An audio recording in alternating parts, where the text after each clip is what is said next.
Hello everyone. तो welcome to B Technique Electrical. तो आज के सेशन में बेटा हम एक नॉन टेक्निकल टॉपिक के ऊपर डिस्कशन करने वाले हैं और वो है आपके पास एग्जाम स्ट्रेस, राइट ना? यस। तो ये जो एग्जाम स्ट्रेस होता है, आप किसी भी एग्जाम के लिए अगर प्रिपेयर करते हो तो ये आपको आना ही आना है। तो इस तरीके का जो स्ट्रेस होता है एग्जाम का स्ट्रेस, तो इसके क्या क्या रीज़न हो सकते हैं और इस रीज़न को हम किस तरीके से ओवरकम करेंगे सो दैट हमारा जो सिलेक्शन होगा वो किसी भी एग्जाम में 100% हो सकता है, राइट ना? तो ये बहुत ही फंडामेंटल आपके पास एक प्रॉब्लम हो जाता है किसी भी एस्पिरेंट के लिए। और अगर आप सीरियसली प्रिपरेशन कर रहे होंगे बेटा, तो इस फैक्टर से तो आप कभी ना कभी गुजरे होंगे या फिर अभी तो आप सफर कर ही रहे होंगे कि सर हमें एग्जाम का स्ट्रेस आने लगता है, राइट? तो इसी टॉपिक के ऊपर आज हम अच्छे से डिस्कशन करेंगे। तो ये एक नॉन टेक्निकल सेशन है, तो काइंडली सेशन को अच्छे से देखना, क्योंकि मैं यहाँ पर मेरे एक्सपीरियंस के हिसाब से क्या क्या चीज़ें हम मतलब फेस करते हैं और उसको क्या किस तरीके से हम ओवरकम करके किस तरीके से हम हमारा सिलेक्शन पक्का कर सकते हैं किसी भी एग्जाम में, तो इसके बारे में डिस्कशन करने वाला हूँ। तो मैं मेरा यहाँ पर पर्सनल एक्सपीरियंस भी आपके साथ डिस्कशन करूँगा थोड़ा बहुत। And before the starting the session में थोड़ा बहुत अपने बारे में इंट्रोडक्शन दे देता हूँ, सो दैट आपको पता रहे कि भाई पढ़ा कौन रहा है, राइट ना? एंड जिन्होंने अभी तक हमारे बी टेक्निकल इलेक्ट्रिकल चैनल को सब्सक्राइब नहीं किया है तो सब्सक्राइब कर लो। तो आपको लगभग मैंने सिलेक्शन सीरीज, मतलब जो मैंने एक सीरीज स्टार्ट की है महाट्रांसको के लिए, तो वहाँ पर 13 सेशन टेक्निकल के दिए हुए हैं। तो आप इन 13 सेशन को देख लेना, सो दैट अगर इन 13 सेशन में से अगर कोई क्वेश्चन आपके एग्जाम में बनता है तो आप वो गलत ना करो, राइट? और सभी सेशन के पीडीएफ आपको मिल जाते हैं हमारे टेलीग्राम चैनल पर। इसका लिंक आपको डिस्क्रिप्शन साथ ही साथ में कमेंट सेक्शन में अटैच करा दूंगा, सो दैट आप इजीली हमारे टेलीग्राम चैनल को ज्वाइन हो सकते हो, right? And before the starting the session मैं अपना इंट्रोडक्शन दे देता हूँ। So this is my name and I am a engineer, teacher, educator and mentor. साथ ही साथ मैंने गेट थ्राइस क्रैक की हुई है 2018, 2019 एंड 2020। और सॉरी, और मेरा सिलेक्शन हुआ है महाट्रांसको में assistant engineer, and assistant engineer in महाजन को भी मेरा सिलेक्शन हुआ है। जूनियर इंजीनियर इन महाजन को में भी हुआ है, जूनियर इंजीनियर इन महाडिस्कॉम में भी हुआ है। और मुझे लगभग 4.5 साल का टीचिंग experience है in both offline as well as online field, and I am a gold as well as a silver educator in one of the e-tech company of the Bangalore, right? And मेरा education के बारे में अगर मैं बता दूँ तो मेरा डिप्लोमा एंड बीटेक हुआ है Walchand college of engineering Sangli से। And currently I am working as an assistant engineer in Mahatransco in HVDC section, right? तो ये मेरा शॉर्ट में इंट्रोडक्शन रहा। तो अब हम बात करने वाले हैं कि सर एग्जाम जो स्ट्रेस है उससे रिलेटेड, तो हम देख लेते हैं कि नेक्स्ट पीपीटी में है क्या। यस। तो यहाँ पर मैंने कुछ प्रेजेंटेशन के हिसाब से आपको समझाने की कोशिश की है। तो क्या क्या रीज़न हो सकते हैं सर हमारे पास एग्जाम स्ट्रेस आने के? तो सपोज ये अगर आप रहोगे तो आप बेटा आप अगर सीरियसली प्रिपेयर कर रहे होंगे तो आपको भी डेफिनेटली एग्जाम का स्ट्रेस आ रहा होगा, राइट ना? यस। तो what are the causes basically, जो या फिर मैं बोलूँगा क्या क्या रीज़न है जिससे आपके पास आपको एग्जाम का स्ट्रेस आने लगता है। तो पहला पॉइंट मैंने रखा है low score in a test series, right? तो इसको कैसे ओवरकम करेंगे ये भी हम देखेंगे। अगर आपका टेस्ट सीरीज में मार्क्स कम आ रहा होगा तभी भी आपको टेंशन आ रहा होगा। देन आपके पास कभी सेल्फ डाउट भी आ रहा होगा, खुद के ऊपर भरोसा नहीं होगा। देन सेल्फ प्रेडिक्शन कुछ चीज़ें आप कर रहे होंगे, देन टाइम मैनेजमेंट नहीं हो रहा होगा, प्रॉपर रिवीजन नहीं हो रही होगी। तो इससे भी आपके पास आपको स्ट्रेस आ सकता है एग्जाम का। इवन तो अगर आप सोशल मीडिया से अगर डिस्ट्रैक्ट हो रहे हो, जैसे कि यूट्यूब हो गया, टेलीग्राम हो गया, इवन तो आप इंस्टाग्राम की भी बात करो, तो इससे भी आप डिस्ट्रैक्शन थोड़ा सा आपको मिल सकता है। या तो आपके पास निगेटिव इन्वायरमेंट, या फिर आप बोल सकते हो कि सर बस कुछ ही दिन बचे हैं हमारे पास सर एग्जाम के लिए, तो इसका भी आपको स्ट्रेस हो सकता है। या फिर आपको इस बात का भी स्ट्रेस हो सकता है कि सर हमारे लिए एमसीक्यूज के लिए कौन सा बुक बेस्ट है, क्योंकि मेरा दोस्त तो ये वाला बुक यूज़ कर रहा है और मेरे पास तो यही है। एंड किसी के पास भाई फैमिली प्रेशर भी होगा। एंड आपको ये भी यहाँ पर मैं एक रीज़न दूंगा कि सर टेस्ट सीरीज करे या फिर रिवीजन करे, सर इसमें ही हमें सर एग्जाम का स्ट्रेस आ रहा है। तो ऐसे मल्टीपल रीजंस हो सकते हैं। तो ये मैंने टॉप जो भी निकाले, तो ये टॉप रीजन मैंने निकाले मेरी तरफ से एनालिसिस करके मेरे एक्सपीरियंस के हिसाब से। तो ये बेसिकली किसी भी एस्पिरेंट के लिए डाउट होते हैं। तो उम्मीद करता हूँ आपका भी इसमें से कोई ना कोई एक डाउट रहेगा, या फिर हो सकता है किसी का हर एक आप जितना भी मैंने पॉइंट निकाले सभी आपके पास डाउट रहेंगे, राइट? तो इसे हम वन बाय वन देखेंगे और किस तरीके से हम इसके ऊपर काम कर सकते हैं। तो एक होता है कि आप जब टेस्ट देते हो, तो पहले हम देखेंगे जो है low score in a test series. देखो जब आप टेस्ट देते हो ना, देखना बाद में आप एनालिसिस करते हो कि भाई पहले का क्वेश्चन ये था, उसका ये था, ऐसा हुआ वैसा हुआ। देन आप एनालिसिस कर लेते हो कि सपोज आपने एक फुल लेंथ टेस्ट सीरीज दे दी और वो आपने दे दी सपोज 50 150 मार्क्स की। ध्यान से सुनना, आपने 150 मार्क्स की टेस्ट दी और आपको गेन हो रहे सपोज लगभग आपके पास 50 मार्क। ऐसा भी हो सकता है ना कि किसी किसी के ऊपर भाई अभी भी आप सपोज 150 का अगर क्वेश्चन दे रहे हो, टेस्ट दे रहे हो, तो आपको 50 मार्क्स मिल रहे होंगे। तो डेफिनेटली यहाँ पर ये 50 मार्क्स आपका सिलेक्शन मतलब थोड़ा दूरी पर लेके जाएगा, तो आपको भी टेंशन आने लगेगा कि सर मेरा तो टेस्ट सीरीज में भी सर 50 मार्क्स मतलब 50 मार्क्स ही मिल रहे सर 150 में से, तो सर क्या मेरा सिलेक्शन होगा? तो इस बात का भी आपको टेंशन आ रहा होगा और आप इसमें मार्क्स भी इंप्रूव नहीं कर पा रहे होंगे। अगर आप जो भी टेस्ट दे रहे हो तो हो सकता है आपका 50 तो 50 के थोड़े बहुत ऊपर हो जाएंगे, या फिर किसी किसी एग्जाम में ज़्यादा पढ़ाई करके भी आपको कम मार्क्स मिल सकते हैं, राइट ना?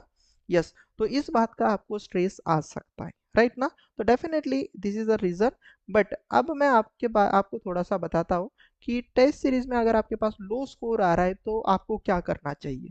अगर बेटा आप टेस्ट सीरीज में लो स्कोर आ रहा है ना, तो आपको सब्जेक्ट आइडेंटिफाई करते आने चाहिए।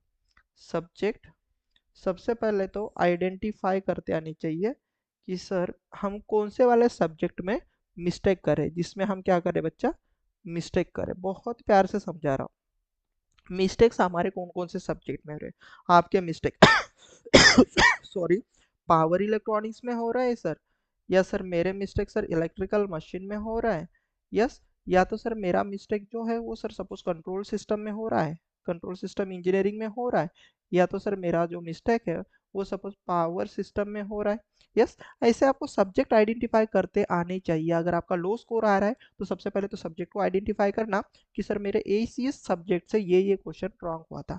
देन जैसे आप सब्जेक्ट आइडेंटिफाई करोगे, देन उसके बाद आपका काम होता है कि बेटा सब्जेक्ट में ही टॉपिक आपको आइडेंटिफाई करना। Topic this is a very important. तो टॉपिक मतलब जैसे कि सपोज आप पर यूनिट से आपको पावर सिस्टम की बात कर रहे हो, तो आपका सपोज क्वेश्चन रॉन्ग हुआ पर यूनिट सिस्टम से, पीयू से आपका क्वेश्चन रॉन्ग हुआ, यस। एक सपोज आपके पास फॉल्ट से क्वेश्चन रॉन्ग हुआ, तो आप इसको ओवरकम कैसे कर सकते हो? तो आप ये करोगे कि अगर आपका पीयू से क्वेश्चन रॉन्ग हो रहा है, मतलब पर यूनिट सिस्टम से क्वेश्चन रॉन्ग हो रहा है, तो आपको पर यूनिट सिस्टम के 4-5 क्वेश्चन और लगाने पड़ेंगे, so that you will not get the wrong question in your upcoming exam या फिर इन फाइनल एग्जाम, राइट?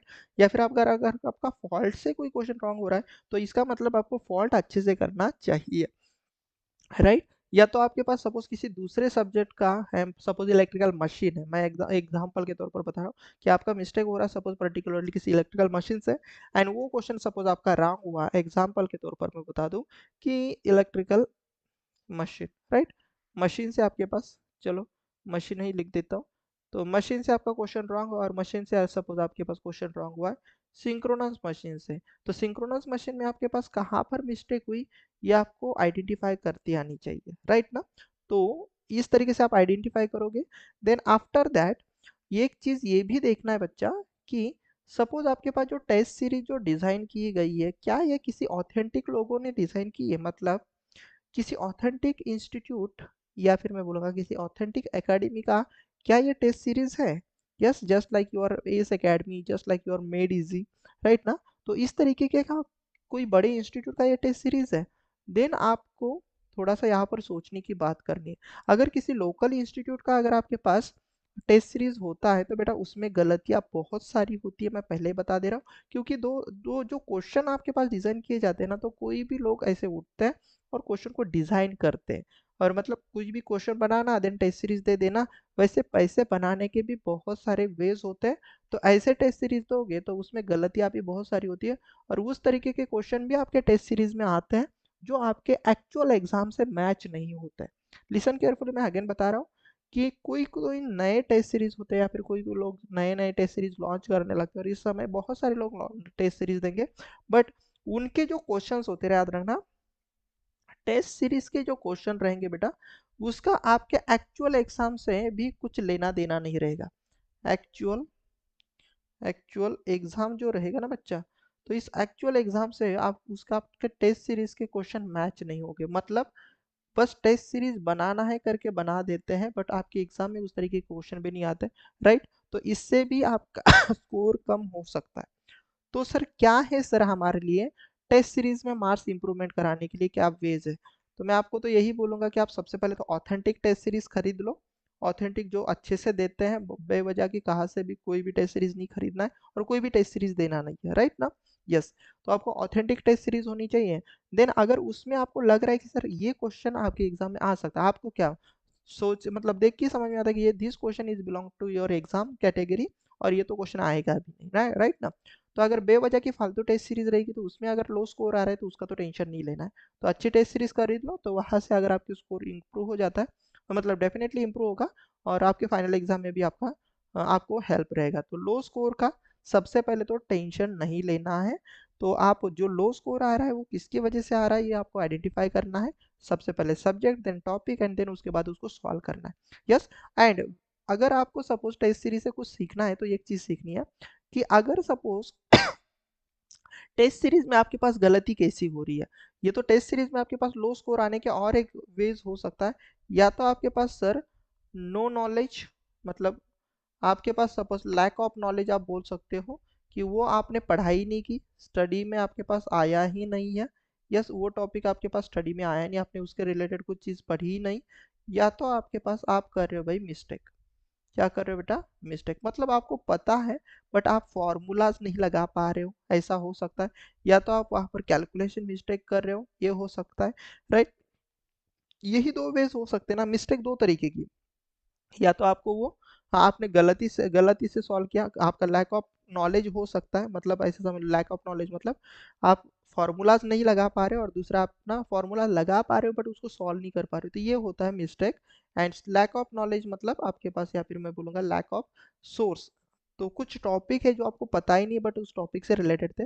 तो ऐसा अगर होता है तो बेटा अगर आपके पास लैक ऑफ नॉलेज मतलब नॉलेज की कमी रहेगी तो वहाँ से आपको नोट डाउन करना है, जो आपको नई कंसेप्ट सीखने को मिलेगी टेस्ट सीरीज से तो उसको नोट करना है। नोट करना है सर, न्यू कंसेप्ट को नोट करना है और उसको लर्न करना है अच्छे से। यस, उससे रिलेटेड कुछ चीज़ें आप सर्च कर सकते हो, उसको लर्न करना है। बट अगर मिस्टेक हो रही तो इसके ऊपर आपको वर्क करना है, मतलब काम करना है कि आप फॉर्मूला याद कर पाओ और दूसरी चीज़ आप कैलकुलेशन अच्छे से कर पाओ। तो ये दो चीज़ें आप कर सकते हो। अगर ऐसा करोगे तो डेफिनेटली बच्चा आपके टेस्ट सीरीज में आपका स्कोर इम्प्रूव होगा और ये मैं लिख के दे सकता हूँ, राइट। तो टेस्ट सीरीज में आपका स्कोर इम्प्रूव हो सकता है इस तरीके से। यस। और बेवजह की टेस्ट सीरीज नहीं देनी है। तो ये तो वहाँ हमारा टॉपिक। अब हम देख लेते हैं कि नेक्स्ट आपके पास स्ट्रेस किसके वजह से आ सकता है। देखो, अब ये इसी का ही सब पार्ट है कि सपोज आपका टेस्ट सीरीज में आ गया भाई मार्क्स कम। मार्क्स कम अगर आपका आ गया, देन आप देख लेते हो कि सर मार्क्स तो कम आ रहा है। देन जैसे ये गर्ल्स है ये परेशान हो रही है उसका स्कोर देख के कि बहुत कम मार्क्स आ रहे हैं। देन आप करने लगते हो भाई आपके खुद के ऊपर सेल्फ डाउट। तो आप डाउट करने लगते हो कि सर मेरा तो इतना ही स्कोर आ रहा है, सर 50 ही आ रहा है, तो क्या मैं ये कर सकती हूँ या फिर मैं क्या ये सर मैं कर सकता हूँ। तो ये होता है सेल्फ डाउट, मतलब आप खुद से ही आपके पास खुद पर ही आप भरोसा नहीं कर पाते कि क्या ये मैं कर सकता हूँ कि क्या या नहीं। तो मैं आपको बता दूं, तो सेल्फ डाउट जिसके पास होता है ना बेटा तो वो बंदा कभी सक्सेसफुल नहीं हो सकता। Success in the sense exam में सक्सेस नहीं, या फिर मैं बोलता एग्जाम क्रैक नहीं कर सकता। जिसको डाउट है खुद के ऊपर कि मैं कर सकता हूँ कि नहीं कर सकता हूँ, तो जो सक्सेसफुल पर्सन होते हैं या फिर मैं बोलूँगा जो एग्जाम को क्रैक कर पाते हैं ना, तो दे आर, वो कभी भी सेल्फ डाउट नहीं रखते, they are always motivated person, right ना। तो सेल्फ डाउट मतलब आप अपना ही स्कोर देख के खुद को ही प्रेडिक्ट कर रहे हो कि यार यार इतने स्कोर से तो होगा ही नहीं मेरा, क्यों हम इसको मतलब प्रेडिक्ट कर पा रहे हैं, मतलब खुद से आप प्रेडिक्ट कर रहे हो कि सर मेरा होगा नहीं। तो सेल्फ डाउट नहीं लेना है सबसे पहले तो, सेल्फ डाउट नहीं लेना है। तो सेल्फ डाउट कब लेना है आप, मतलब सेल्फ डाउट तो लेना ही नहीं है। तो this is one of the biggest reason behind your exam का स्ट्रेस। तो जो बंदा सेल्फ डाउट लेता है तो उसके ऊपर एग्जाम का स्ट्रेस और बढ़ेगा। एंड जो एग्जाम का स्ट्रेस लेगा या फिर लेगा, मतलब किसी का भी स्ट्रेस लेगा बच्चा, वो स्टडी बहुत अच्छी तरीके से नहीं कर पाएगा, राइट। तो इसलिए मैंने रखा है। आप अगर बोलते हो आई कांट, तो इस आई कांट में से अगर आप बेटा ये चीज अगर निकाल देते हो तो आप बोल सकते हो आई कैन, यस मैं कर सकता हूँ। पहले आप बोल सकते हो कि आई कांट, मैं कर नहीं सकता, बट आप जैसे ही सपोज आपका सेल्फ डाउट निकाल दोगे तो self doubt is nothing but this T, right. तो ये टी जब आप निकाल दोगे ना तो आपका जो कॉन्फिडेंस होगा आई कैन, राइट। तो सेल्फ डाउट निकाल दो, देन आप चीजें कर सकते हो। तो ये भी वन ऑफ, मतलब ये भी आपको हेल्प करेगा आपकी प्रिपरेशन में, राइट। तो आपको कभी सेल्फ डाउट नहीं होना चाहिए। देन दूसरी चीज होती है कि सेल्फ प्रेडिक्शन, ये भी बहुत ही इंपॉर्टेंट है। सेल्फ प्रेडिक्शन मतलब खुद से ही कुछ चीजें प्रेडिक्ट कर लेना कि क्या कर लेते हम, देखो हम ना इमेजिनरी चीजें एग्जाम मतलब हम देखने लगते हैं कि फॉर एग्जांपल आपका अभी तक एग्जाम हुआ ही नहीं, ऐसे भी बहुत सारे बच्चे करते हैं। सेल्फ प्रेडिक्शन के लिए मैं बहुत अच्छे से समझाऊंगा आपको कि आपके पास एग्जाम हुआ ही नहीं, बट फिर भी आप ना एक अज्यूम करके चलते हो कि मेरा एग्जाम में सिलेक्शन नहीं हुआ है, देन मेरी लाइफ जैसे पहले थी वैसे ही रहेगी। तो ये मतलब आप कर रहे हो भाई सेल्फ डाउट नहीं, ये आप कर रहे हो सेल्फ प्रेडिक्ट। मतलब खुद से ही आप रिजल्ट प्रेडिक्ट कर दे रहे हो कि आपका नहीं होगा। यस, या तो कोई पॉजिटिवली भी इसको लेगा कि मेरा होगा। यस, पॉजिटिवली लेना बहुत अच्छी बात है, बट ज्यादा भी चीजें पॉजिटिवली लेते हो तो उसको बोला जाता है ओवर कॉन्फिडेंस, राइट। तो सेल्फ प्रेडिक्शन में अभी निगेटिवली लेता हूँ। तो सेल्फ प्रेडिक्शन मतलब खुद से ही प्रेडिक्ट कर लेना कि अब जो एग्जाम होगी ना तो उसको अगर मैं दूंगा तो फाइनली मेरा सिलेक्शन नहीं होगा, सिलेक्शन नहीं होगा। तो ये आप सेल्फ प्रेडिक्ट कर रहे हो। आप जब ऐसा सेल्फ प्रेडिक्ट करते हो ना बेटा, तो इसका बहुत ज़्यादा इफेक्ट आपके प्रिपरेशन पर होने लगता है। यस, आई डोंट नो आप बिलीव करते हो कि नहीं बिलीव करते हो निगेटिव वाइब मतलब निगेटिव एनर्जी पर, बट मैं मानता हूँ इस चीज़ को कि जितना आप निगेटिव सोचोगे ना, जितना आप निगेटिव सोचोगे या फिर आप खुद से कुछ चीज़ें निगेटिवली निगेटिवली सोचोगे, तो आपके साथ वही चीज़ें होने लगती है जो आप सोचते हो, राइट ना। यस, तो कभी भी सेल्फ प्रेडिक्ट ये मत करना कि सर मेरा होगा नहीं। तो बस एक उम्मीद रखना कि सर अगर मैं कर रही हूँ या तो सर मैं कर रहा हूँ सर 100% अगर मैं दे रहा हूँ या तो दे रही हूँ सर, तो डेफिनेटली मेरा रिजल्ट भी सर 100% सही ही आएगा, राइट ना। मतलब पॉजिटिव ही आएगा। तो डोंट बी सेल्फ प्रेडिक्ट कि खुद से प्रेडिक्ट मत करो कि मेरा रिजल्ट क्या आएगा, राइट। या फिर आप ऐसा भी बोल सकते हो सर मेरा दोस्त है या फिर मेरी दोस्त है सर, वो तो मेरे से 10 गुना ज़्यादा पढ़ाई कर रही है या तो कर रहा है सर, उसका होगा। तो उसके कंपैरिजन में मैं सर कम कर रही हूँ या तो कर रहा हूँ सर, तो मेरा नहीं होगा। तो this is also one of the self prediction. तो जैसे आप अगर आप यहाँ पर देख रहे होगे बेटा, तो ये जो गर्ल है, ये देखो, ये सपोज दिखने में इतनी खूबसूरत लड़की है, बट खुद को देख के क्या देख रही है कि नहीं मेरे पास तो फेस है ही नहीं। इस इमेज से मैं आपको बताने की कोशिश कर रहा हूँ। तो ये बहुत खूबसूरत लड़की है, बट अगर ये आईने में देख रही है तो मतलब इस खुद को प्रेडिक्ट करे कि I am not a good looking girl, right ना। तो ये गुड लुकिंग होने की वजह से भी ये खुद को क्या सोच रही है कि मैं गुड लुकिंग नहीं हूँ। तो ये हुआ सेल्फ प्रेडिक्शन, खुद से ही खुद में बुराइयां निकालना या फिर खुद के बारे में कुछ अलग चीजें सोचना, दैट इज नथिंग बट क्या बोलेंगे हम, सेल्फ प्रेडिक्शन। तो ये चीज अच्छी नहीं होती है बेटा। तो ये निगेटिव वाइब्स आपके पास लेके आती है, या फिर आप बोलोगे निगेटिव एनर्जी लेके आती है। तो प्रिपरेशन करते वक्त निगेटिव एनर्जी को नजदीक भटकने नहीं देना है। आई डोंट नो आप ये बस भरोसा करते हो नहीं इसके ऊपर, बट ये भी आपके एग्जाम स्ट्रेस के लिए बहुत ज्यादा इंपॉर्टेंट पॉइंट है। तो सेल्फ प्रेडिक्शन मत करना, राइट ना। तो उम्मीद करता हूँ सेल्फ प्रेडिक्शन को कैसे ओवरकम करना ये भी आपको समझ में आ गया होगा। तो हैप्पी रहना है एंड खुद से कुछ चीजें प्रेडिक्ट नहीं करनी है, तो यही इसके पीछे का एक सॉल्यूशन है, बाकी कुछ भी नहीं।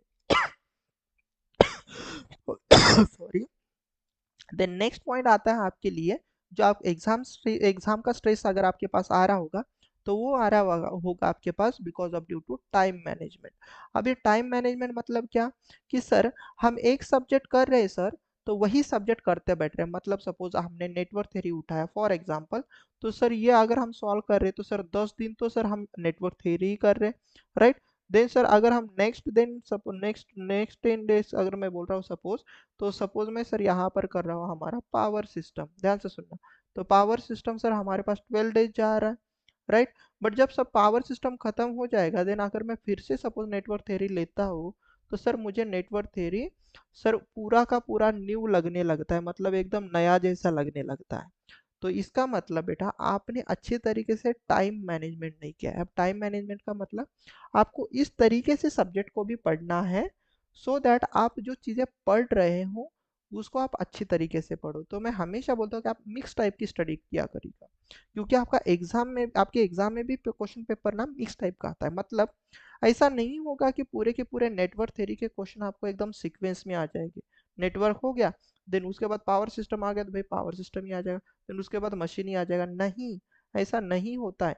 पहला क्वेश्चन हो सकता है नेटवर्क का आ जाए, दूसरा क्वेश्चन हो सकता है आपके पास पावर सिस्टम से आ जाए, तीसरा क्वेश्चन हो सकता है आपके पास एनालॉग से आ जाए, राइट।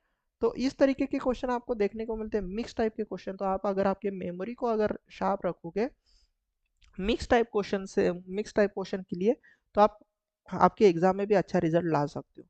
अब आती है बात टाइम मैनेजमेंट की। तो टाइम मैनेजमेंट मतलब क्या? देखो ये जो चीज़ रही, तो यहाँ पर आपने अच्छे से टाइम मैनेजमेंट नहीं किया, इस यही मैंने बोला। आप पढ़ाई करते हो, बट पढ़ाई करते वक्त अच्छे से पढ़ाई नहीं करते हो। तो आपको टाइम मैनेजमेंट मतलब ऐसा टाइम मैनेजमेंट करना है बेटा कि आपके पास जो डेली के सपोज 12 आवर्स है, अब यहाँ पर मैं टाइम टेबल नहीं बैठाऊंगा सर। डेली के सपोज आपके पास 12 आवर्स है बच्चा, दिन के मैं बता रहा हूँ फॉर एग्जाम्पल, ओके, दिन के मैं सपोज 12 आवर्स बोलता हूँ।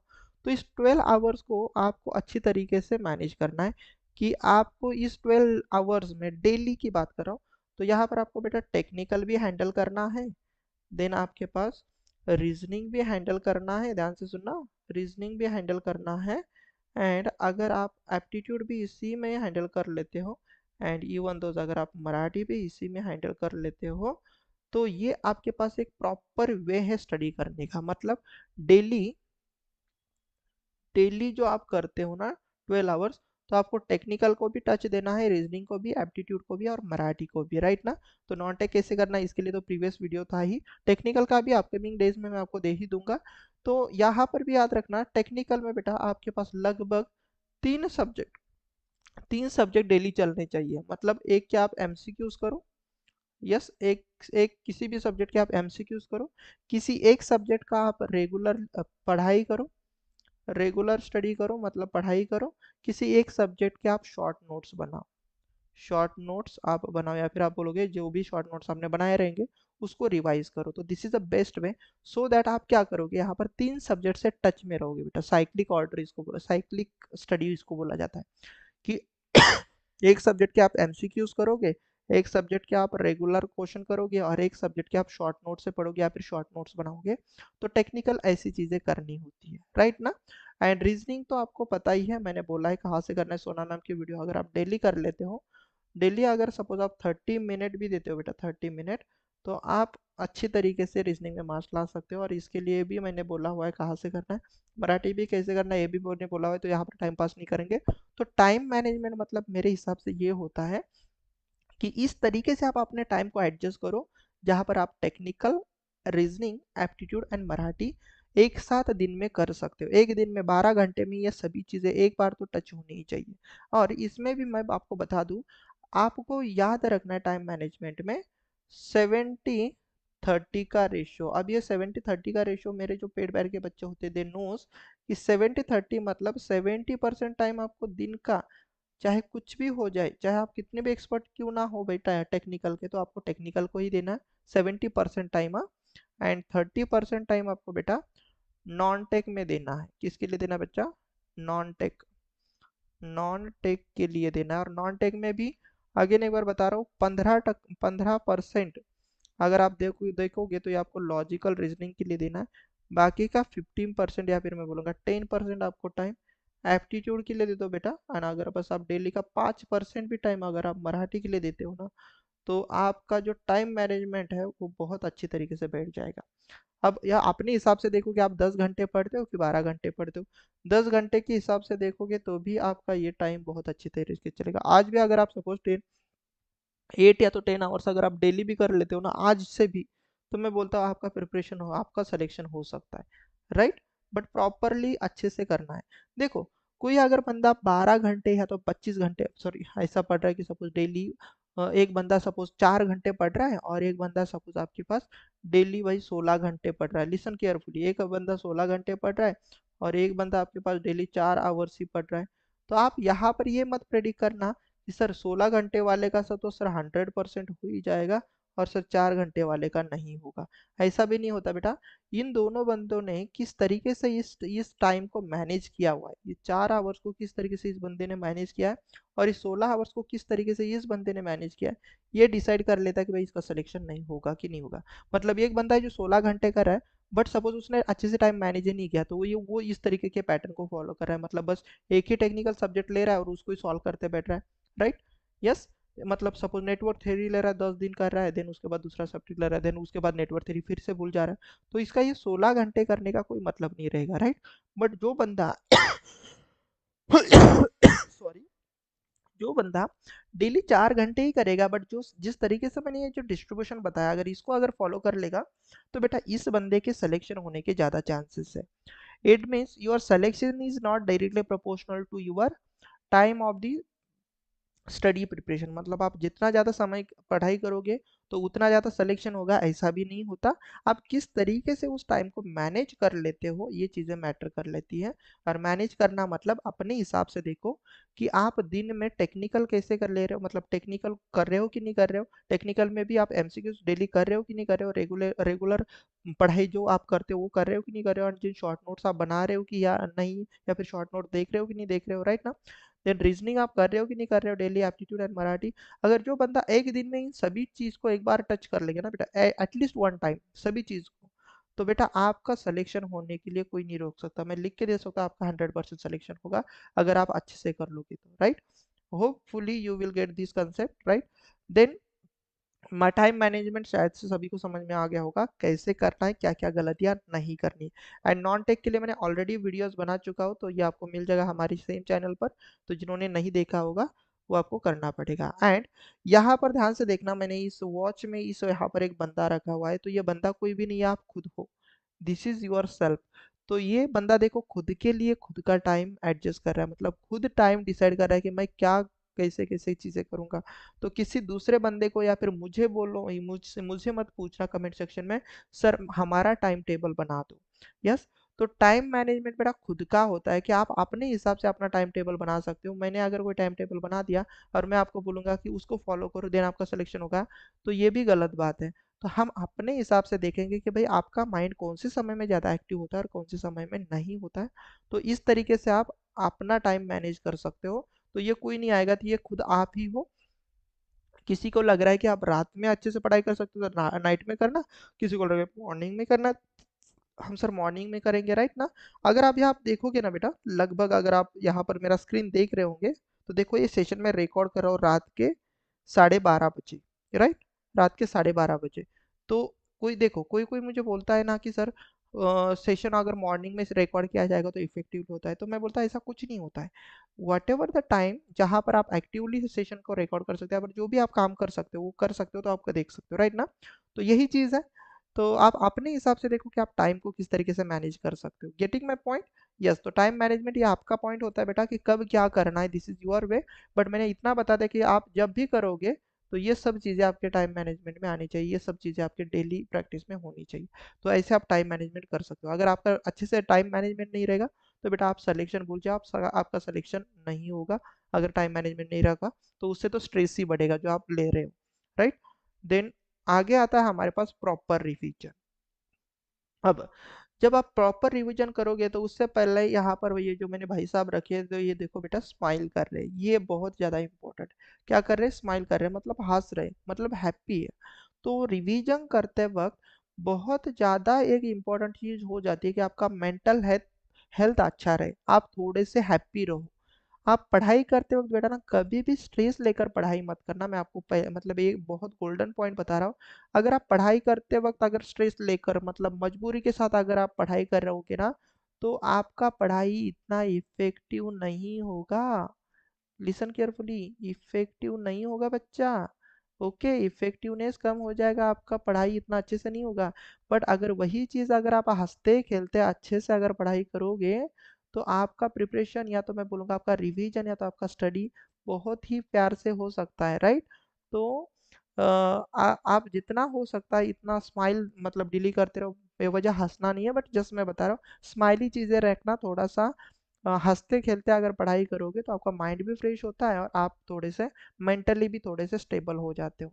तो हंसते खेलते आपको रिवीजन करना है। और प्रॉपर रिवीजन कैसे है, तो यहाँ पर मैं फिर से बता रहा हूँ कि प्रॉपर रिवीजन का मतलब होता है बेटा कि जो चीज़ आपने पढ़ी है तो उससे रिलेटेड जो भी सपोज आपके पास जितने भी आपने एमसीक्यूज किए, लिसन केयरफुली, एमसीक्यूज किए, या तो आपने जो आपने सपोज न्यू कंसेप्ट पढ़ी, तो आप सभी से मेरा एक निवेदन रहेगा भाई जितने भी आपने फॉर्मूलेज वहां पर टकराए होंगे आपसे, फॉर्मूलाज, तो इन सभी फॉर्मूलेज को आपको शॉर्ट नोट्स में लिखना है।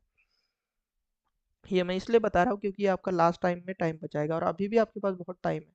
फॉर्मूलेज के आपको करना क्या करना है बेटा, शॉर्ट नोट्स बनाने, राइट ना। शॉर्ट नोट्स बनाने हैं, तो एमसीक्यूज एंड नई कंसेप्ट के आपको फॉर्मूलाज बनाना है।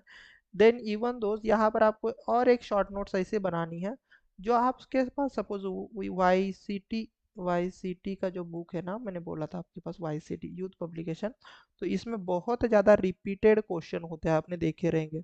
तो मैं आपको बोलूँगा कि जो रिपीटेड क्वेश्चन है ना, रिपीटेड क्वेश्चन या फिर मैं बोलूँगा एमसीक्यूज, तो बेटा जितने भी ज़्यादा आपको रिपीटेड रिपीटेड रिपीटेड क्वेश्चन दिख रहे होंगे, तो इसका अलग से एक शॉर्ट नोट्स बनाना, शॉर्ट नोट्स बनाना आपको आपको बनाना है, सो दैट ये देखो, ये पहली एक शॉर्ट नोट्स रहेंगी, बट इसके अलग से एक इसलिए शॉर्ट नोट्स बना रहा हूँ क्योंकि this is a very very very important, फिर आपके पास शॉर्ट नोट्स बन जाएंगे या फिर फॉर्मूलेज बन जाएंगे, राइट।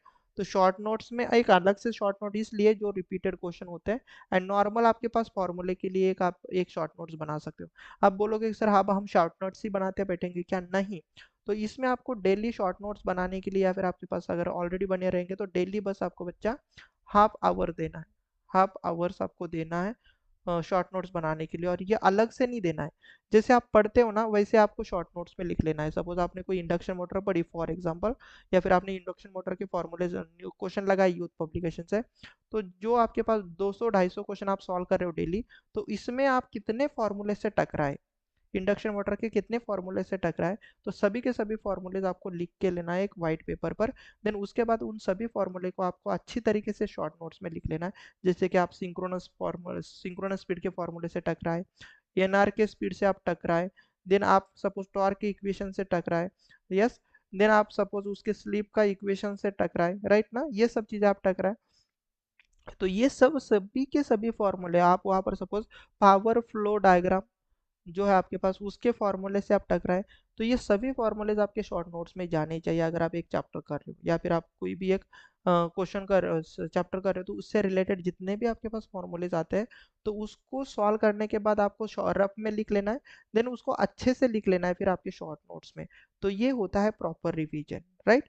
एंड प्रॉपर रिवीजन मतलब ये नहीं कि मतलब कुछ चीज़ें छोड़ दिया और किसी चीज़ के पीछे भागने लगे, ऐसा भी नहीं होता है। प्रॉपर रिवीजन मतलब आपके पास all subject all subject subject अच्छे से देखने, अच्छे से देखने, और आपके दिमाग में याद रखना शॉर्ट नोट्स में। और एक चीज, ये चीज मत ऐड कर देना शॉर्ट नोट्स में, जो चीजें आप याद रख सकते हो, जो चीज आप जिंदगी भर भूलोगे नहीं, तो उसको कभी भी शॉर्ट नोट्स में मत लिखना। ऑल सब्जेक्ट तो आपको करना ही रिवीजन में, बट फॉर्मूलेज में मैं बता रहा हूँ, जो चीज आपको पता है ना बेटा उसको फॉर्मूलेज में मत रखना। For example suppose you know the basic formula V is equal to I into R. अब मुझे बताओ ये शॉर्ट नोट्स में लिखने जैसा है क्या? Is any need to write this formula? नहीं, तो ये शॉर्ट नोट्स में मत लेना। क्यों?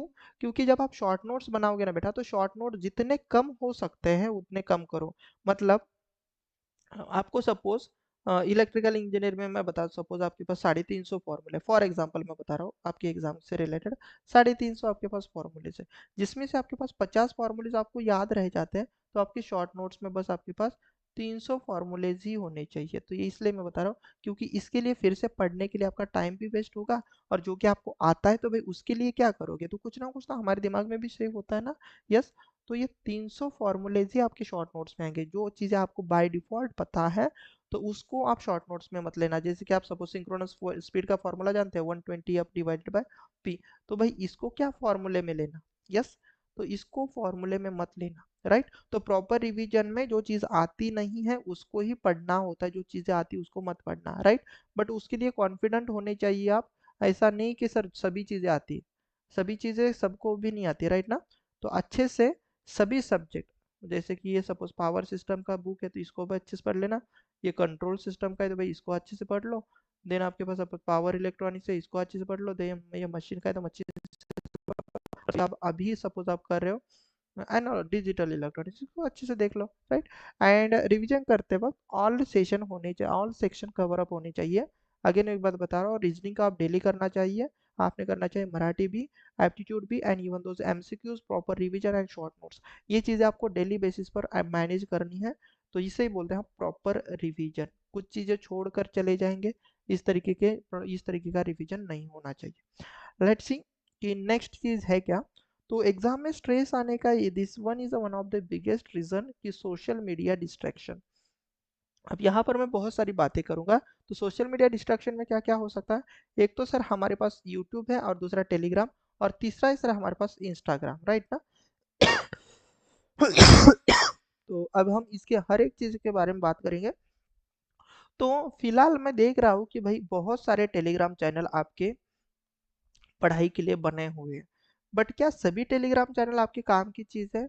तो मैं बोलता हूँ बिल्कुल नहीं। इस टेलीग्राम चैनल पर फिलहाल तो ज़्यादातर एस्पिरेंट जो काम मतलब होता है ना, कि कोई पढ़ाई नहीं अच्छे से कर लेता, देन ये इसके पीछे भागने लगते, ये करो वो करो, इसको हेल्प करो वो इसको हेल्प करो। तो इसके पीछे मत भागना बेटा। टेलीग्राम चैनल मैं आपको बता रहा हूँ, Telegram channel is only for your information, not for the study.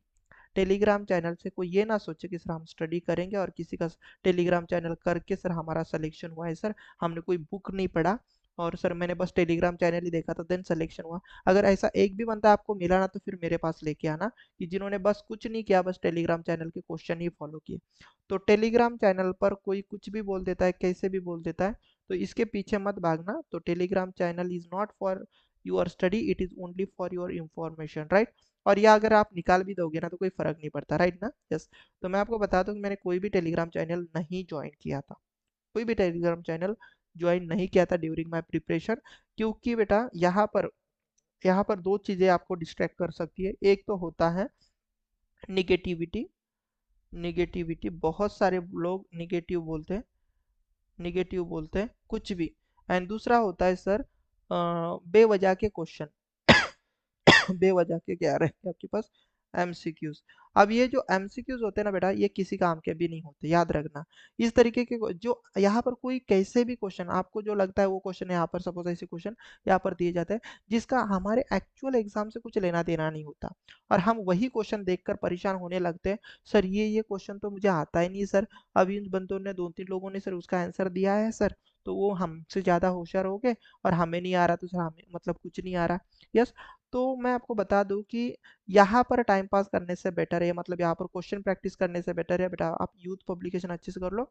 तो टेलीग्राम चैनल से थोड़ा बच के रहना, बहुत सारे लोग यहाँ पर आपको मतलब आप वहाँ पर चैटिंग देखोगे तो कोई कुछ भी बोल देता है, वॉट एवर। तो इससे आप खुद को डिस्ट्रैक्ट मत कर लेना। एंड दूसरी एक चीज़ होती है हमारे पास यूट्यूब। अब यहाँ पर देखना कि जो मार्केटिंग वाले लोग होते हैं, जो क्लासेस वाले जो मैं बता रहा हूँ, या पर वट एवर जो भी लोग रहेंगे, तो उनके लिए बेस्ट ऑप्शन है भाई आज के इसमें यूट्यूब। अभी आप ये भी सेशन यूट्यूब पर ही देख रहे हो, बट फिर भी मैं आपको बता रहा हूँ कि मैं अपने बारे मतलब ऐसा मत सोचना कि सर तो आप भी तो यूट्यूब ही पर आ रहे हो सर, आप भी पढ़ाते हो सर, तो हम आप भी हमें डिस्ट्रैक्ट कर रहे हो। तो ये आप पर निर्भर करता है कि भाई कौन आपको हेल्प कर रहा है और कौन आपका मतलब कौन आपके लिए मार्केटिंग लेके आ रहा है। तो ये आप आइडेंटिफाई कर लेना। तो दिस इज योर जॉब, मेरा नहीं। अगर आपको अभी लग रहा है कि मैं मार्केटिंग कर रहा हूँ, तो कोई नीड नहीं बेटा, मेरा सेशन मत देखो, कोई ज़रूरत नहीं है, राइट ना। बट आप आइडेंटिफाई करना कि जो लोग बस हम आपके लिए बस मार्केटिंग के लिए यूट्यूब पर आते हैं, तो उनसे बच के रहना बेटा। क्योंकि यहाँ पर आपके पास या तो आपके पास समय का, सबसे पहले तो भाई समय बर्बाद हो जाएगा, पैसे का तो क्या है, पैसा आज आ जाएगा, कल कल मतलब आज नहीं है कल आ जाएगा, पैसे का कुछ नहीं होता बेटा। बट सबसे ज़्यादा इंपॉर्टेंट है आपका सिलेक्शन, और इम्पोर्टेंट है भाई आपके पास टाइम। क्योंकि बेटा अगर ये रिक्रूटमेंट गई ना, तो मुझे नहीं लगता कि भाई आने वाले एक दो साल में कभी भी महा ट्रांसफर की इतनी बड़ी ऐड निकलेगी, राइट। तो यूट्यूब पर जो फालतू के लोग आते हैं मतलब उनसे थोड़ा सा बच के रहना। तो जो अच्छा कंटेंट दे रहे हैं उनका कंटेंट देखने में कोई बड़ा ये नहीं है, बट जो कंटेंट के बजाय बेवजह मार्केटिंग ही बहुत ज़्यादा करते हैं, तो इनसे थोड़ा सा बच के रहना। तो ये भी आपके लिए बहुत बड़ा डिस्ट्रैक्शन हो जाता है। एंड सोशल मीडिया पर मतलब यूट्यूब पर जो कमेंट होते हैं बेसिकली, उसके ऊपर तो बिल्कुल भरोसा मत करना, बिल्कुल भरोसा मत करना। यस। तो अच्छे से देख लो कि भाई कंटेंट जो कमेंट है या फिर जो कंटेंट है वो ऑथेंटिक है कि नहीं, खुद से देखो भाई, खुद से। मैं यहाँ पर ये नहीं बोल रहा कि आप किसी किसी को ज्वाइन ही मत करो। अगर आपको लग रहा है कि किसी मार्केटिंग वाले लोगों के भी अगर आपको यूट्यूब चैनल अच्छे लग रहे हैं, तो देख लो, कोई दिक्कत नहीं। देन बाद में रोते हुए मेरे पास आ जाना कि सर आपने सही बोला था, वॉट एवर जो भी रहेगा। यस। बट यूट्यूब पर बहुत ज़्यादा इंपॉर्टेंट होता है कि आप किस यूट्यूब चैनल को फॉलो कर रहे हो। किसी का भी यूट्यूब चैनल अगर आप फॉलो करोगे, तो यहाँ पर बस आप ना भटकते बैठोगे, बाकी कुछ होगा ही नहीं, राइट ना। तो भटकने के लिए आपके पास बेटा टाइम नहीं है। तो this is a golden chance for you. So YouTube channel follow कर रहे होंगे तो अच्छा यूट्यूब चैनल फॉलो कर लेना। यस। तो डिस्ट्रैक्शन या फिर मार्केटिंग वाले लोग खींचने के लिए आपको मिल जाएंगे यूट्यूब पर। एंड दूसरी चीज़ होती है आपके पास ये, अब ये किसी क्लासेस या तो कुछ नहीं है, बट ये आप खुद से भी आप डिस्ट्रैक्ट कर लेते हो खुद को, दैट इज़ इंस्टाग्राम।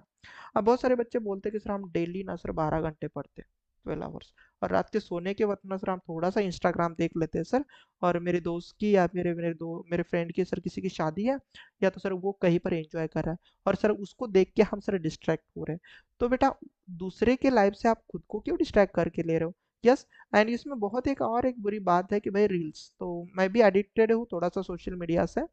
तो यहाँ पर जो रील्स आती है ना, तो वो आपको हाँ अट्रैक्ट कर लेती है, और उसमें इतना समय बर्बाद हो जाता है ना बेटा, इतना समय बर्बाद हो जाता है कि हम सोचने लगते हैं कि यार कब हमारे पास 10 मिनट के लिए हमने मोबाइल लिया था, और कब हमने 1 घंटा इसमें बर्बाद कर दिया स्क्रॉल करने के लिए रील्स, राइट। एंड इसमें और एक फीचर होता है बेटा, कि जो चीज़ आपसे रिलेटेड होती है ना, ये कोई रिलेट कर सकता है कि सर क्या बोलना चाहते हैं, जो चीज़ आपसे रिलेट हो रही ना, तो उसी तरीके के रील या तो फिर उसी तरीके के पोस्ट आपको देखने को मिलते हैं। And that is also distract your preparation. या तो आपके पास कोई इमोशनल सपोज आपके पास पोस्ट आ जाएगी या फिर रील्स आ जाएगी, तो ये भी आपको डिस्ट्रैक्ट कर सकता है। तो प्रिपरेशन करते वक्त बेटा, अगर आप 10 घंटे पढ़ाई करें और उसके बाद सपोज आप एक कोई 10 रील्स देख रहे हो, तो वो 10 घंटे का प्रिपरेशन आप सपोज 2 या 3 आवर्स आप फिर से कम कर रहे हो। तो ये भी आपको पीछे ला सकता है जो सीरियस एस्पिरेंट है उनसे। तो हो सकता है जितना हो सके इस चीज़ से बचो, या तो हो सकता है भाई इसको तो अनइंस्टॉल ही कर दो ना कुछ समय के लिए। बाद में जब जॉब मिल जाएगा बेटा, देन बहुत सारे अच्छे अच्छे आप रील्स बना सकते हो, वॉट एवर आप पोस्ट कर सकते हो। यस। तो इस ये सब चीज़ें सिलेक्शन के बाद करना। मैं ये नहीं बोल रहा कि आप सोशल मीडिया छोड़ ही दो, बट ये सिलेक्शन के बाद करना। एंड ये तो सोशल मीडिया, ये जो मैं बता रहा हूँ यूट्यूब, तो ये तो मार्केटिंग वालों के लिए है ही। एंड यहाँ पर तो बहुत सारे लोग देवदूत बन जाते हैं, कोई भी आकर कुछ भी बोल जाता है। तो यहाँ से भी बच के रहना, and this is in your hand. बाकी कुछ नहीं, तो ये सोशल मीडिया से भी आप थोड़ा दूर रहोगे तो आपका जो एग्जाम का स्ट्रेस होता हो सकता है वो कम होगा, क्योंकि आपका पढ़ाई अच्छे से होगा तो भाई एग्जाम का स्ट्रेस आएगा ही कहाँ से, राइट ना। देन नेक्स्ट आता है आपके पास एग्जाम का स्ट्रेस आने का एक one of the reason, that is nothing but the negative environment.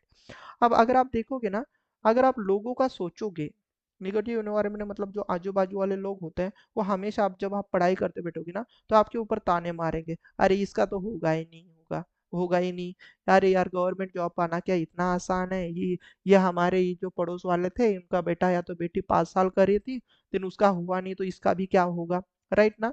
Then अगर मतलब आप अगर एवरेज स्टूडेंट रहोगे तो आप भी ये मतलब आपके बारे में ये सोचा जाता है, अरे वो तो बंदा इतना होशियार था, उसका नहीं हुआ तो तेरा क्या होगा, तेरा तो पॉइंटर भी अच्छा नहीं है, तेरा तो कॉलेज भी अच्छा नहीं है, राइट। या फिर आपको ऐसा भी बोला जाता है कि ये क्या ही कर लेगा, राइट ना, ये क्या ही कर लेगा, ऐसे तो बहुत सारे लोग आते हैं कि ये हुआ वो हुआ। देन आप में से किसी के दोस्त सपोज अच्छे किसी एक कंपनी में काम कर रहे होंगे, देन वो बोलेंगे कि देख भाई मेरा पैकेज इतना है, और मैंने कहा तो पढ़ाई की थी कॉलेज में, ये सब चीज़ें वॉट एवर वॉट एवर, अब मैं देख पुणे में कितना एंजॉय कर रहा, अब मैं देख मुंबई में क्या कितना एंजॉय कर रहा, अब देख मैं भाई मैंगलोर में कितना एंजॉय कर रहा, अब देख भाई मैं इधर कितना एंजॉय कर रहा, अब मैं यहाँ पर हूँ, अब मैं वहाँ पर हूँ। तो इसका मतलब मैं ये बोल रहा हूँ कि भाई जो आईटी के बच्चे होते हैं आप उनके साथ कंपेयर करने लगते हो खुद को। तो बेटा गवर्नमेंट जॉब और आईटी सेक्टर का कभी कंपैरिजन नहीं हो सकता। मैं ये नहीं बोल रहा कि IT sector is not a good, but individually ये दो चीज़ें अलग चीज़ है, जिसको जो अच्छा लगता है वो कर लेता है। किसी को आईटी सेक्टर अच्छा लगता है तो आईटी सेक्टर में चला जाए, किसी को लग रहा है कि सर गवर्नमेंट जॉब बेस्ट है तो आप गवर्नमेंट जॉब में कर सकते हो, but don't be compare that things. और इस चीज़ का भी आप कंपैरिजन करने लगते हो, अरे सर मेरी जो दोस्त है या फिर मेरा जो दोस्त है, सर देखो ना सर पुणे में कितने अच्छे से घूम रहा है, राइट ना। यस। और वो मुझे बोल रहे कि अरे यार ये देखो ना हमारे साथ ही कॉलेज में पढ़ रहा था या पढ़ रही थी, इसका अभी तक कुछ हुआ नहीं, इसका तो कुछ होगा ही नहीं, इसने आईटी ज्वाइन कर लिया तो था अभी तक हमारे साथ होती या फिर साथ होता, तो ये गवर्नमेंट जॉब करके करेगी भी क्या, मतलब इतना ही होगा उतना ही होगा। तो मैं आपको बता दूं बेटा, इस तरीके के नेगेटिव इन्वायरमेंट से आपको दूर रहना है, जो आपको थोड़ा भी ऐसा बोलते हैं। अब प्रिपरेशन के दौरान आपको थोड़ा भी अगर ऐसा लगे ना कि आपको कोई निगेटिव बोल रहा है कि इससे होगा ही नहीं, या फिर ऐसा आपकी मजाक उड़ाएंगे, तो मैं तो बोलता हूँ भाई इनसे बात करना ही बंद कर दो, कोई ज़रूरत नहीं। मैं आपको पर्सनली बता दूँ तो मेरे 2 या 3 मेरे बहुत अच्छे दोस्त से मैंने पूरी लाइफ टाइम मतलब अभी तक तो बात बंद करना ही छोड़ दिया था, क्योंकि जब मैं प्रिपरेशन कर रहा था तो वो मुझे इतना निगेटिव बोलते थे, इतना मजाक उड़ाते थे, भाई इसका तो होगा ही नहीं, ऐसा नहीं होगा वैसा नहीं होगा। तो मैंने उनसे बात करना ही छोड़ दिया, और मैं अभी भी उनसे बात नहीं करता, this not a good practice basically. But मैं आपको बता रहा हूँ कि मैं निगेटिव लोगों से दूर रहा। मैं उन लोगों के साथ रहा, मेरा एक बहुत अच्छा दोस्त था एंड ही मतलब दोस्त था क्या भाई, अभी भी दोस्त है। वो मुझे हमेशा प्रोटेक्ट कर मतलब बोलता था कि यस यू कैन, आप कर सकते हो, आप कर सकते हो, आप करते रहो बस, राइट ना। तो आप उन लोगों के साथ रहो बेटा जो आपको मोटिवेट करेंगे, जो आपको बोलेंगे कि यस यू कैन, आप कर सकते हो, करते रहो, करने से हो जाएगा। तो ऐसे पॉजिटिव लोगों के साथ आप रह सकते हो, सो दैट आपके स्माइल, आपके चेहरे पर स्माइल आएगी और आपका प्रिपरेशन भी बूस्टअप होगा। जो लोग आपको निगेटिवली बोलेंगे उनके साथ नहीं रहना है। जो आपको सपोर्ट करेंगे, जो आपको हमेशा अच्छे से बात करेंगे आपसे, उनसे ही बात करना है। एंड वाइल प्रिपरेशन, आप किसी दूसरे को देख के खुद को मतलब दूसरे की लाइफस्टाइल को देख के आप खुद की लाइफस्टाइल उसके जैसी मत अज्यूम कर लेना। तो हर एक बंदे की लाइफस्टाइल अलग होती है। एंड अगर आपको सपोज प्रिपरेशन दौरान कभी डिमोटिवेट लगा, डिमोटिवेशन अगर आ रहा है आपके पास, तो बेटा आप उन लोगों से कॉल पर बात कर सकते हो जो आपके बहुत नज़दीक वाले लोग हैं, जो आपको पॉजिटिव चीज़ें बोले, उनसे आप बात करो, राइट। उनके साथ आप 5-10 मिनट बात कर सकते हो। बट उन लोगों को कभी गलती से भी कॉल मत करना जो आपको बहुत ज़्यादा निगेटिव चीज़ें फैलाएंगे। यस, तो इन लोगों से हो जितना हो सकता है निगेटिव लोगों से दूर रहो, तो निगेटिव इन्वायरमेंट से दूर रहना है, पॉजिटिव लोगों को नज़दीक लेके आओ। तो this will also reduce your exam stress. This is one of the best thing in your preparation. And then आता है आपके पास एग्जाम का स्ट्रेस आने का one of the reason, that is nothing but sir बहुत कम दिन बचे हैं। अगर मैं यहाँ से गिनूँ तो लगभग आपके पास सर 34 से लेके 40 दिन ही आपके पास बचे हुए हैं। 40 डेज है आपके पास, सपोज एग्जाम के लिए रिमेनिंग है। तो आपके पास समय इतना भाग रहा होगा बेटा, ये देखो ये समय इतना भाग रहा होगा कि आपको लग रहा होगा सर समय और ज़्यादा होता सर, जितना कम समय में सर स्पीड मतलब सर कम समय की रहेंगी ना, उतना हमारे लिए अच्छा रहेगा। जैसे ये इंसान यहाँ पर क्या कर रहा है, ये भाई साहब क्या कर रहे हैं, इस घड़ी को पीछे खींच खींच रहे हैं। तो बेटा यहाँ पर हर एक चीज के लिए ब्रेक है हमारे पास, बट बेटा टाइम के पास किसी का ब्रेक नहीं होता। सबसे प्रिसाइज थिंग मैं अपने बारे में जितना मैं जानता हूँ in the universe is nothing but your time. आप दुनिया में कोई भी चीज खरीद सकते हो बट टाइम नहीं खरीद सकते। तो एक बार टाइम चला जाएगा देन आपके पास बाद में पछताना ही आपके हाथ में हो जाता है। तो जब एग्जाम बहुत नजदीक आने लगती तो आप सोचते हो सर काश हमारे पास और ज्यादा टाइम होता, काश हमारे पास और ज्यादा टाइम होता। तो ये जो स्ट्रेस है तो इसका बर्डन आपके ऊपर आ सकता है। तो ये कब आप कैसे कम कर सकते हो, तो इसके लिए प्रॉपर टाइम मैनेजमेंट अगर कर लोगे तो आपको कभी भी ऐसा एहसास नहीं होगा कि सर टाइम कम हो रहा है। आप बोलोगे सर टाइम बहुत ज़्यादा है हमारे पास, राइट ना। मैं बोल रहा हूँ 34 to 40 डेज भी बहुत ज़्यादा इनफ है अच्छे से रिवीजन करने के लिए, बहुत सारे क्वेश्चन करने के लिए। अगर आप डेली, सपोज मैं आपको बता रहा हूँ, डेली अगर आप 200 भी क्वेश्चन कर लोगे ना बेटा, मल्टीप्लाई बाय 40, तो देखो ना आपके पास कितना हो जाएगा। तो आप बोलोगे सर 8,000 के क्वेश्चन हो जाएंगे। अब 8,000 अगर आपके पास क्वेश्चन हो जाएंगे, बताओ ज़्यादा हो क्या, जीरो एक जीरो का ज़्यादा हो, राइट। ठीक है, एक जीरो आपके पास ज़्यादा रहा, कोई दिक्कत नहीं। तो 8,000 आप सपोज आप एमसीक्यूज कर सकते हो। मुझे बताओ अगर आपने प्रॉपरली 8,000 अगर एमसीक्यूज कर लिए, तो आपको एग्जाम में तो 50 से एमसीक्यूज ही सॉल्व करने ना टेक्निकल के। तो आप मुझे बताओ डेली अगर आप 200 भी कर लेते हो, तो अगर इस 8,000 को अच्छे से कर लोगे तो क्या ये 50 क्वेश्चन नहीं सॉल्व कर लोगे आप। बट ये आपको सिलेक्शन लेना है कि भाई करना कहाँ से, राइट। एंड लास्ट में अगर आप ये देखोगे कि सर बहुत कम टाइम बचा है, तो ये बेटा सबके लिए ये चीज़ आती है। तो ये हर एक सीरियस एस्पिरेंट की लाइफ में ये चीज़ आती है कि सर टाइम बहुत कम बचा है। तो ये वो भी हर एक चीज़ बन चाहता है कि हमारे पास टाइम मतलब मैं खींचूँ, पीछे खींचूँ। But this is not possible.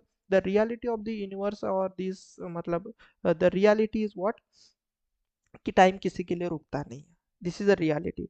तो टाइम किसी के लिए भी नहीं रुकेगा, याद रखना, टाइम से ज़्यादा प्रिसाइज कुछ भी नहीं है। तो जितना भी टाइम बचेगा तो उसको आपको अच्छे से यूटिलाइज करके आपका सिलेक्शन लाना है। तो इस बात का टेंशन मत लेना, क्योंकि देखो कितना भी हो जाए टाइम नहीं रुकेगा। आपका एग्जाम एक ना एक दिन होने वाला है, तो इसका क्या स्ट्रेस लेना, तो इसको तो आपको प्रिपेयर रहना ही रहना है, तो इसका स्ट्रेस मतलब।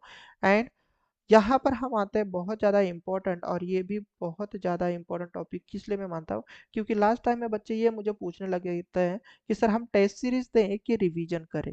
तो मैं बोलता हूँ बेटा यहाँ पर अगर मैं आपको बदलूँ तो 50% 50-50 में बोलता हूँ मतलब आपको टेस्ट सीरीज देना भी उतना ही ज़रूरी है जितना आप रिवीजन करते हो, राइट ना। तो ये दोनों चीज़ें ही करनी है। मतलब कोई कोई बंदा ना लास्ट टाइम में इसलिए भी सिलेक्शन नहीं लेता क्योंकि वो बस टेस्ट सीरीज देते ही बैठता है। और या फिर मैं बोलूँगा कोई कोई बंदा इसलिए भी सिलेक्शन नहीं ला पाता क्योंकि वो बस रिवीजन ही करते बैठता है। तो आपको लास्ट समय में रिवीजन भी करनी बच्चा, रिवीजन भी करनी है, मतलब इस तरीके से आपको बुक्स लेकर भी पढ़ने हैं, शॉर्ट नोट्स भी देखने हैं, रेगुलर चीज़ें भी देखनी है, रेगुलर आपको सभी चीज़ें देखनी है, एंड साथ ही साथ आपको टेस्ट सीरीज भी देनी है। बट टेस्ट सीरीज आप क्या डेली दे मतलब फुल डे में देते बैठते हो क्या? नहीं। तो टेस्ट सीरीज के लिए जो आपके लिए मैंने स्टडी प्लान थोड़ा सा बोला था क्या क्या करना है, तो उसमें से अगर बेटा आप ना 1 से लेके 2 आवर्स, या फिर मैं बोलूँगा ज़्यादा से ज़्यादा भाई 3 आवर्स, अगर आप ये 2-3 दिन में निकालते हो, 2-3 दिन में टेस्ट सीरीज देनी होती है, डेली टेस्ट सीरीज नहीं देनी होती है बच्चा। टेस्ट सीरीज आपके पास 2 या 3 दिन के बाद देनी होती है। तो अगर सपोज आप 2-3 दिन के बाद, 3 डेज के बाद अगर 1 या तो 3 आवर्स भी अगर आप निकाल देते हो, तो आप टेस्ट सीरीज दे सकते हो। तो इस तरीके से टेस्ट सीरीज को मैनेज करना होता है।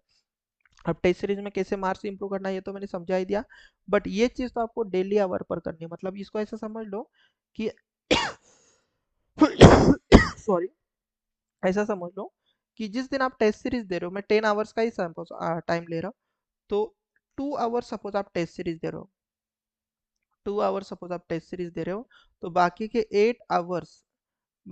8 आवर डेली, डेली याद रखना आपको पढ़ाई करनी है, या फिर मैं बोलूँगा उस दिन आपके पास 8 आवर्स आपको पढ़ाई करनी है।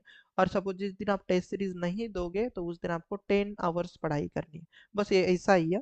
तो आप अपने हिसाब से देख लेना कि सर आपका टेस्ट सीरीज का टाइम क्या रहेगा और क्या नहीं। और मैं तो बोलता हूँ कि टेस्ट सीरीज आपको ना कब देनी चाहिए, तो टेस्ट सीरीज आपके पास बेटा मॉर्निंग के टाइम में आप टेस्ट सीरीज देना। अभी मैं इसलिए बोल रहा हूँ कि ताकि आपका एग्जाम भी लगभग मॉर्निंग में ही होता है, तो जब आप पेपर को जाओगे तो आपका माइंडसेट भी मॉर्निंग में वैसा ही बने जैसे आप टेस्ट सीरीज में दे रहे थे, राइट ना? तो एकदम फ्रेश माइंड से टेस्ट सीरीज देना है, देन टेस्ट सीरीज को लगा मतलब फिर से जैसे टेस्ट सीरीज हो गई ना, उसके बाद एनालिसिस मत करना, उसके बाद पानी भी नहीं पी के पूरा सा अच्छे से आप पढ़ाई करो, देन टेस्ट सीरीज को उस दिन शाम को एनालिसिस करना। ये बहुत अच्छा अप्रोच होता है, क्योंकि आप क्वेश्चन के लिए उस 50-60 क्वेश्चन के लिए दिमाग खर्चा करके पूरा खराब हो जाता है दिमाग, राइट ना? टेस्ट सीरीज देने के बाद देन अगर आप फिर से अगर उसका एनालिसिस करने बैठोगे, तो उस टेस्ट सीरीज को उतने अच्छे से आप एनालिसिस नहीं करोगे। तो एक बार टेस्ट सीरीज दे देना मॉर्निंग में, देन उसी दिन इवनिंग में आप क्या कर सकते हो, आपके टेस्ट सीरीज का एनालिसिस कर सकते हो। उसके बीच आपको आपका रेगुलर पढ़ाई करना है, खाना खाना है, वॉट एवर जो भी आप करोगे, तो रिवीजन आप करो, ये तो डेली करना ही करना है। और जिस दिन टेस्ट सीरीज दोगे, तो उस दिन मॉर्निंग में टेस्ट देना है, एंड इवनिंग में आपको एनालिसिस करना है कि भाई गलती कहाँ पर हो रही थी, गलती कहाँ पर हो रही। तो इस तरीके से आप टेस्ट सीरीज एंड रिवीजन कर सकते हो। और यहाँ पर मैंने बोल दिया, ये इक्वल वेटेज होता है, test series and revision equal equal, ये दोनों भी उतने ही इंपॉर्टेंट है, रिवीजन एंड टेस्ट सीरीज। तो कोई एक चीज मत कर लेना लास्ट मोमेंट में, तो गलती मत करना, राइट? और ये एक चीज आती है हमारे प्रिपरेशन दौरान, वो है हमारे पास फैमिली प्रेशर, या फिर सोसाइटी का प्रेशर भी आप बोल सकते हो। तो फैमिली प्रेशर मतलब बहुत सारे ऐसे बच्चे मैं देखता हूँ कि उनको कुछ भी इंटरेस्ट नहीं होता, या फिर सपोज इंटरेस्ट तो होता है, बट फैमिली का इतना प्रेशर होता है कि वो इतना ही बोलते थे कि आप कुछ भी करो बट ये एग्जाम निकालो, आपको मतलब देखो ना आपके साथ वाले बच्चे कहाँ पर गए और आप अभी तक कुछ नहीं कर रहे हो। तो इन चीज को ध्यान से देखना बेटा, इसको थोड़ा सा दूरी पर रखना, क्योंकि आपके पेरेंट्स आपके भलाई के लिए बोलते हैं, बट आपको भलाई के लिए बोलते हैं ना, बट इसको थोड़ा ज्यादा ही मतलब हाइपर मत हो जाना कि सर हमें हमारे पेरेंट्स बहुत ज्यादा स्ट्रिक्ट कर रहे हैं। तो घर वाले अगर बोलेंगे तो बेटा वो आपके भलाई के लिए बोल रहे हैं। और वैसे अगर सपोज आपको बाहर वाले कोई मेहमान बोल रहे हैं, या फिर वॉट एवर आपके दोस्त भी आपके ऊपर प्रेशर डाल रहे हैं कि भाई तेरा क्यों नहीं हो रहा, या फिर आपको बोलेंगे यार आपका क्यों नहीं हो रहा, आपने इतने सालों से कर रहे हो, अब अगर नहीं होगा तो क्या करोगे, वॉट एवर ये सब चीजें जो रहेगी, तो ये आपके ऊपर प्रेशर ला सकती है। या फिर कोई बोल सकता है कि गर्ल्स अगर रहती है तो कोई उनकी शादी की बात होने लगती है, बॉयज रहते तो उनके ऊपर भी रिस्पॉन्सिबिलिटीज आने लगती है। सपोज किसी ने होम लोन लेके रखा है, या फिर वॉट एवर जो भी आप बोल रहे हो, किसी का अगर ऐसा होता है कि किसी ने जॉब छोड़ के इस एग्जाम का प्रिपरेशन कर रहे होंगे, फाइनेंशियल सपोर्ट नहीं होगा, राइट ना? तो आप मेंटली तो पूरा तो डिस्टर्ब ही रहते होंगे। बट प्रिपरेशन करते वक्त बेटा मेंटली डिस्टर्ब नहीं होना है, किसी की नहीं सुनना है। प्रिपरेशन करते वक्त बस आपको ये देखना है कि हमारे सामने सर महाट्रांस को यही है, अगर हमने इस 30 दिन को सपोज अभी 30 या फिर 40 डेज को अगर सपोज अच्छे से मेहनत की, तो मेरी लाइफ सर आगे जो 30 डेज है ना, सॉरी 30 ईयर्स है सर, मेरे लिए बहुत अच्छे। मतलब अगर आप इस 30 दिन को अच्छे से आप यहाँ से देखोगे सपोज, तो आपके 30 साल आगे के बहुत अच्छे नहीं गुजरने वाले बेटा। तो फैमिली प्रेशर सबके लिए ही होता है, तो इसका स्ट्रेस मत लेना प्रिपरेशन के लिए, इसको थोड़ा बहुत दूरी पर ही रखना, देन अच्छे से पढ़ाई कर दो, राइट ना? तो मतलब जो होता है ना कि सुनो लोगों की बट करो दिल की, तो ऐसा करो। बट दिल की भी ऐसी करनी है, मतलब कि लोग बोले कि हाँ उन्होंने खुद के दिल की बात करी है, मतलब कि बट उन्होंने सक्सेस पाया, तो ऐसा बोलना चाहिए। नहीं तो आप बोलोगे कि नहीं सर मुझे तो सर बिजनेसमैन बनना है, वॉटेवर ये बनना है वो बनना है। तो ये सब चीज़ें आप तब करो भैया जब आपके पास बहुत पैसा है। अगर आप नॉर्मल फैमिली से बिलोंग करते हो तो ये बिजनेस बिजनेस ये सब चीज़ें पर मतलब होगी, आई डोंट नो। बट मैं मानता हूँ कि जो नॉर्मल गवर्नमेंट का प्रिपरेशन करते हैं वो मिडिल क्लास फैमिली से बिलोंग करने वाले बच्चे होते हैं ज़्यादातर। तो उनके लिए गवर्नमेंट जॉब मतलब एक वरदान होता है बेटा, कुछ नहीं होता है, वही एक चीज़ होती है उनके लिए। यस अभी फ़िलहाल तो बहुत ज़्यादा कम जॉब है। तो ये सब चीज़ों से दूर रहो कि सर हम ये कर लेंगे वो कर लेंगे। तो लोगों का तो मतलब बस सुन के लेना, अगर कोई बोलेगा तो उनको उन्होंने बोलेगी कि सब तेरा नहीं होगा, तो उनको बोलना हाँ यार जो भी होगा जाएगा देखा जाएगा, उनको स्माइल करके एक आंसर दे देना, बाकी उनकी मत सुनना, राइट ना। तो फैमिली प्रेशर सबके पास होता है। तो अगर घर वाले बोलते तो उसको तो पॉजिटिवली ले लो, बट अगर बाहर वाले बोलते तो उनकी तो सुनो भी मत, छोड़ देना, ऐसे लोगों को तो छोड़ ही देना होता है। तो इस तरीके से आप फैमिली प्रेशर हैंडल कर सकते हो। एंड मुझे बहुत सारे बच्चे बोलते हैं कि सर एक टेस्ट सीरीज में जो स्कोर आता है एंड एक्चुअल एग्जाम में जो स्कोर आता है वो क्या सेम होता है? तो मैं बोलता हूँ ऐसा बिल्कुल नहीं होता, but they are somehow related. कुछ रिलेटेड भी चीज़ें हैं, बट ऐसा भी नहीं होगा कि आप टेस्ट सीरीज में सपोज बहुत कम मार्क्स आ रहे तो एक्चुअल एग्जाम में आपका सिलेक्शन ही नहीं होगा। तो उसके लिए मैंने यहाँ पर दो पिक्चर रखी हुई, तो यहाँ से मैं कुछ चीज़ें समझाऊंगा आपको। वो ये है कि ये देखना, ये हमारे पास गली क्रिकेट है। तो गली क्रिकेट सभी ने खेला होगा, राइट ना। अब गर्ल्स बॉयज सभी को पता ही होगा, बॉयज गर्ल्स ये मत बोलना कि सलामी क्रिकेट कुछ भी नहीं से पता। तो आप कोई दूसरा गेम समझ कर सकते हो, बट बॉयज लोग तो इस बात को बहुत अच्छी तरीके से समझते हैं, राइट। मुझे बताना कि I am a big fan of the Rohit Sharma, तो इसलिए मैं रोहित शर्मा का ही नाम लूंगा। तो रोहित शर्मा बेसिकली नागपुर से बिलोंग करते हैं, राइट ना। तो नागपुर में भी जब वो सपोज खेल रहे होंगे तब ऑब्वियस सी बात है उन्होंने भी उनके करियर का जो ये रहेगा, जो पहला पेज रहेगा भाई, वो उन्होंने तो कहाँ से स्टार्ट किया होगा? तो उन्होंने स्टार्ट किया रहेगा आपके पास गली क्रिकेट से। देन वॉट एवर उनकी सपोज फैमिली मुंबई शिफ्ट हुई एंड देन उन्होंने मुंबई में आकर सपोज खेलना स्टार्ट किया, then they are the very big player, right. बहुत अच्छे प्लेयर बने हमारे पास।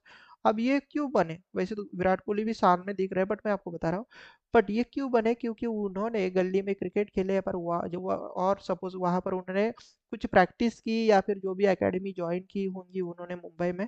तो उसके हिसाब से उन्होंने क्या क्या क्रिकेट सीखा।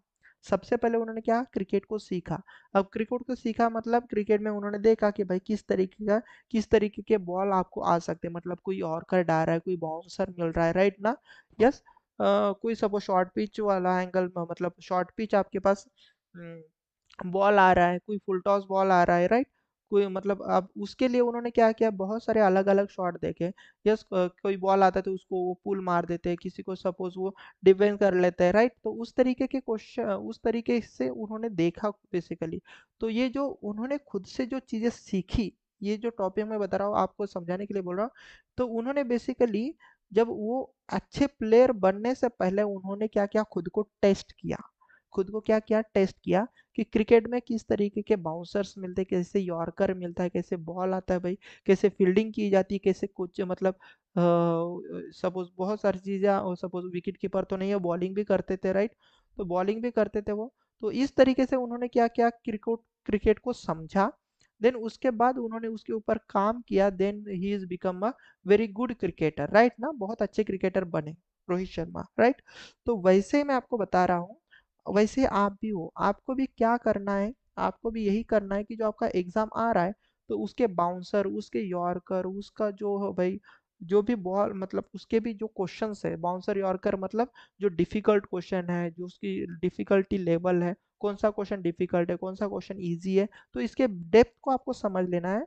तो ये आप कब कर सकते हो, ये डेप्थ को कब समझोगे, जब आप टेस्ट सीरीज दोगे कि कौन से टॉपिक आपको डिफिकल्ट जा रहा है, कहाँ से आपको चीज़ें समझ में आनी चाहिए। एग्जाम में अगर सपोज आपके पास कोई क्वेश्चन सॉल्व नहीं होता तो उसको कैसे आपको हैंडल करना है, तो ये सब चीज़ें आप कहाँ पर सीख सकते हो। सबसे पहले तो सीखना है ना, तो यहाँ पर सीखोगे तब जाकर आपके पास आप फाइनल एग्जाम में आप सिलेक्शन ला सकते हो, राइट। मुझे एक चीज़ बताना, क्या अगर रोहित शर्मा उनका प्रैक्टिस ना लेते तो क्या इतने बड़े क्रिकेटर बन पाते?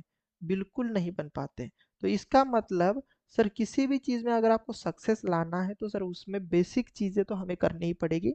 और बेसिक चीज़ें क्या है कि उस चीज़ को समझना बहुत ज़रूरी है। तो इसीलिए मैं बोलता हूँ कि अगर आप एक्चुअल एग्जाम का पेपर अगर आप देखना चाहते हो तो एटलीस्ट उससे मिलती जुलती आपको टेस्ट सीरीज आपको देनी पड़ेगी।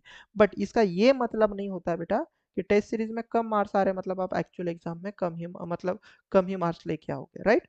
तो टेस्ट सीरीज में अगर आपके पास अच्छा स्कोर आ रहा है, मतलब आप एक एक्चुअल एग्जाम में भी बहुत अच्छा स्कोर लाओगे, ये भी नहीं होता।